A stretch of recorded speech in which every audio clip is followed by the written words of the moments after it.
పోరాటాల పురిటిగడ్డ, ఉద్యమానికి ఊపిరిలూదే గడ్డ.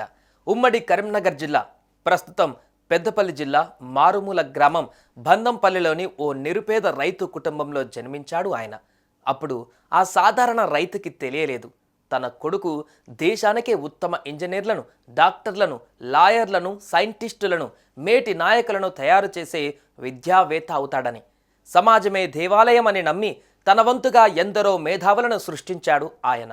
ఎక్కడో మారుమూల గ్రామాన పుట్టి విద్యావేత్తగా, మేధావిగా, విద్యాసంస్థల అధినేతగా తెలంగాణ గడ్డకే గర్వంగా నిలిచారు మల్క కొమరయ్య. సాధారణ రైతుగా పుట్టి అసాధారణ విద్యావేత్తగా కొమరయ్య ఎదిగిన తీరు అసామాన్యం, అందరికీ ఆదర్శనీయం.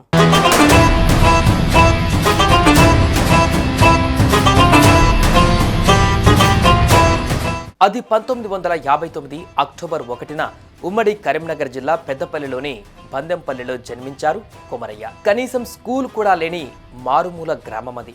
స్కూల్కి వెళ్ళాలంటే 3 కిలోమీటర్లు వెళ్ళాలి. దీంతో చాలా మంది చదువుకి దూరం అయ్యేవారు. సైకిల్ కూడా లేని కొమరయ్య మాత్రం అంత దూరం నడిచే వెళ్ళి వచ్చేవాడట. నా చిన్నప్పటి నుంచే నార్మల్ లైఫ్, ఫార్మర్ గా ఫ్యామిలీ నుంచి వచ్చాం కాబట్టి చిన్నప్పుడు గవర్నమెంట్ స్కూల్లో మా స్కూల్లో చదివాము.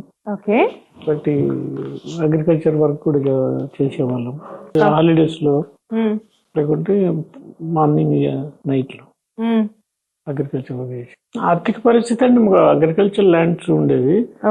అప్పుడు అగ్రికల్చర్ నార్మల్ గా ఎవరి వాళ్ళే చేసేవాళ్ళు. ఎక్కువ ఈ రోజుల్లాగా కౌలు గీయ కానీ లేకుంటే లీజ్ కి ఇచ్చే పద్ధతి లేకుండా అప్పుడు ఎంప్లాయీస్ కూడా దొరకపోయేది.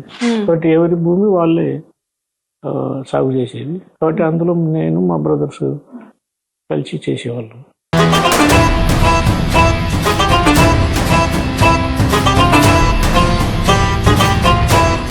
ఇదొక్కటి చాలు, చదువు అంటే ఆయనకి ఎంత ఇష్టమో, విద్య కోసం ఎంత కష్టపడ్డాడో తెలుస్తోంది. అలాగే ఎన్నో ఆర్థిక కష్టాలను ఎదుర్కొని అప్పన్నపేటలో 10th, కరీంనగర్లో ఇంటర్ పూర్తి చేశారు.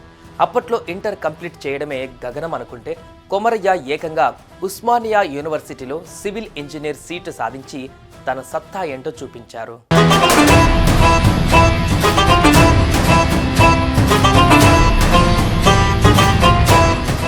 సివిల్ ఇంజనీరింగ్ అంటే కోటికో నూటికో ఒక్కరో ఇద్దరో సాధ్యమయ్యే రోజులలో అత్యుత్తమ విద్యార్థిగా పేరు తెచ్చుకున్న కొమరయ్య ఉస్మానియా యూనివర్సిటీ విద్యార్థి సంఘానికి జనరల్ సెక్రటరీగా ఎన్నికై తనలోని లీడర్షిప్ క్వాలిటీస్ని ఆనాడే చాటి చెప్పారు.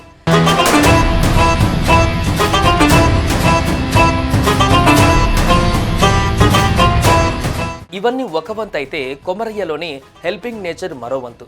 పేదలకు నాణ్యమైన వైద్యం ఉచితంగా అందించేందుకు వాళ్ళ బస్తీలలోనే మెడికల్ క్యాంపులు ఏర్పాటు చేస్తూ వైద్య సేవలు అందిస్తున్నారు.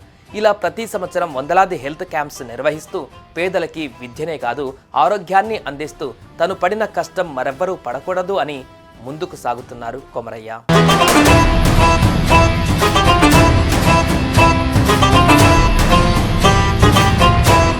అంతేకాదు లక్షలాది మొక్కలు నాటుతూ తెలంగాణ పర్యావరణ పరిరక్షణకు కృషి చేస్తున్నారు కొమరయ్య.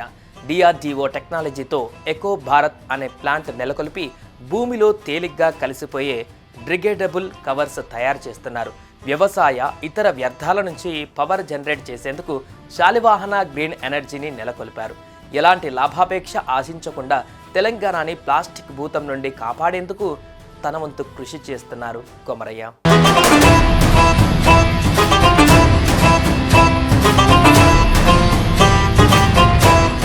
విద్యారంగంలో బెస్ట్ అవార్డు, మానవ హక్కుల కోసం చేసిన కృషికి మాజీ రాష్ట్రపతి APJ అబ్దుల్ కలాం చేతుల మీదుగా ఉత్తమ అవార్డు. ఇవి అవార్డుల కోసం పాకులాడని ఆయన కృషికి మచ్చు తునకలే. తెలంగాణ ఉద్యమంలోనూ చెరగని ముద్ర వేసుకున్న కొమరయ్య నికార్సైన తెలంగాణ వ్యక్తిగా తెలంగాణ కోసం పోరాడారు. ప్రజా యుద్ధ నౌక గద్దర్ లాంటి వారే కొమరన్న లాంటి వాళ్ళు మన తెలంగాణలో ఉండటం అదృష్టం అనేవారంటే తెలంగాణ ఉద్యమంలో ఆయన పాత్ర ఏంటో అర్థమవుతుంది.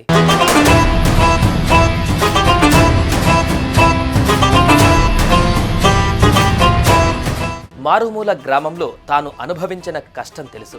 అక్కడ ఉన్న వారికి చదువు అంటే ఎంత ఇష్టమో తెలుసు. విద్యని ఎలా పంచాలో తెలుసు. అందరికీ వైద్యాన్ని ఎలా చేరువ చెయ్యాలో తెలుసు. అందుకే తాను పుట్టిన గడ్డ కోసం మరో అడుగు వేస్తూ ఆదిలాబాద్, నిజామాబాద్, కరీంనగర్, మెదక్ జిల్లాల నుంచి బీజేపీ టీచర్ ఎమ్మెల్సీ అభ్యర్థిగా మల్క కొమరయ్య బరిలోకి దిగారు. బీసీ, ఎస్సీ, ఎస్టీల అభ్యున్నతి కోసం ఎన్నాళ్లుగానో పనిచేస్తున్న మల్క కొమరయ్యకు బహుజన క్లాస్ టీచర్స్ అసోసియేషన్ మద్దతు ప్రకటించింది. చట్టసభకు బీసీ అయిన మల్క కొమరయ్యను పంపాలని బీసీ, ఎస్సీ, ఎస్టీ ఉపాధ్యాయులు సిద్ధమయ్యారు. అన్ని సర్వేలలో ముందు ఉండడం, బీసీ అభ్యర్థి విద్యావేత్త కావడం, ఎంత ఎదిగినా ఒదిగి ఉండటం, సమస్యల పట్ల అవగాహన, పరిష్కారం కోసం పోరాడే పటిమ ఉండటం కొమరయ్యకి కలిసొచ్చే అంశాలుగా కనిపిస్తున్నాయి. రాజకీయాలకు అతీతంగా మల్క కొమరయ్య గెలుపు కోసం అన్ని సంఘాలు, వర్గాలు ఏకతాటిపైకి వస్తున్నాయి. ఇదే గనక జరిగితే చట్టసభలో పడే ఆయన అడుగు ఎన్నో పెనుమార్పులకు కారణం కావచ్చు. 1000 కిలోమీటర్ల ప్రయాణమైన ఒక్క అడుగుతోనే మొదలవుతుంది. ఈ ఒక్క అడుగే ఎన్నో సమస్యలకి పరిష్కారం కాబోతుంది.